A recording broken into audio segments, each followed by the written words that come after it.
I'm at my local airfield and I thought I'd do a quick update on my new Aero 3 Revisited following the build series I did. Well, I've been flying this a lot now and I really enjoy flying it, and I'm getting really used to how it handles, and it handles beautifully. But as we've moved into autumn here and the ground's got a little bit wet and a little bit soggy and the grass has got just a little bit longer, been maintained a little bit longer so it doesn't get muddy, I've had some difficulty taking off. Originally I put on 50mm wheels as per the plan, and it was just couldn't pick up the speed to take off after a bit, just because of the grass and the conditions. So I've put on some slightly bigger wheels. I've put on 60mm wheels, so only an extra 10mm, and boy does that make a difference.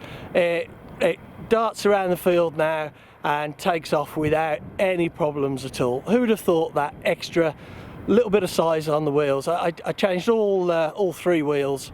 Don't know whether you can see that there, but it made a huge difference. So I'm continuing to fly it through the autumn and into the winter. So anyway, here's a bit more footage of it flying. Enjoy.